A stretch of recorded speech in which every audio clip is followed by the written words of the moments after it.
தண்ணி இல்லாத மீன் எப்படி துள்ளி தவிக்குமோ,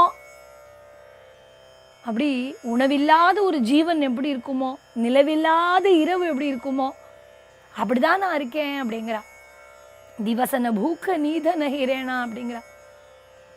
இப்போ நீ என் பொண்டாட்டி அப்படிலாம் பண்ண மாட்டாடான்னு சொன்ன உடனே ஜெய்மலுக்கு கோவம் வந்தது. அவனும் போயிட்டான். வீரத்துக்கு சகாயம் அவன் தான். அவன் போயிட்டான். சகோதரன் சித்தவுடு மகாராணா கும்பாஜி மகாராணாத்தை கோச்சு கொண்டு.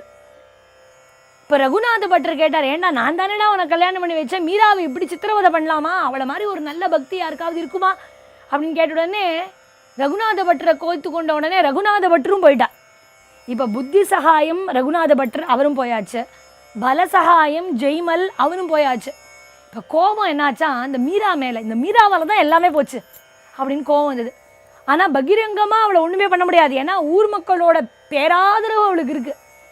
அதனால் தன்னோட சகோதரி ஊதா எல்லாத்தையுமே ஊதி ஊதி பெருசாக்குவாவோ, இந்த ஊதாவை கூப்பிட்டு ஒரு பாம்பு பிடாரன்ட்ட சொல்லி, மீரா கேட்டாலையா பியாரை தரிசனம் பண்ணோம் பியாரை தரிசனம் பண்ணோன்னு, இந்தா உன் பியார் இதுக்குள்ளே தான் இருக்கான் அப்படின்னு ஒரு டப்பாவை கொடுத்தா, சாலகிராமம்னு திறந்தா பாம்பு இருக்கும், பொட்டுன்னு கொத்தும் போயிடுவா அப்படின்னு நினச்சான்.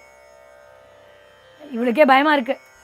பாம்பு பிடாரன்ட்டு கொண்டு வந்து அப்படியே பெரம்பு கூடையில் மூடி, மீரா இந்தா நீ கிரிதர கோபாலனை கேட்டியே இந்தா அப்படின்னு உடனே சாலகிராமஜி அப்படின்னு சொல்லி அதை கையில் வாங்கிண்டாளோ இல்லையோ, இவ ஒரு பக்கம் 4 பக்கம் பின்னாடி போகிறா. ஆனால் அதை திறந்து பார்த்தா சாக்ஷாத் சாலகிராமமே பெருமாள் இருக்கார். அதில்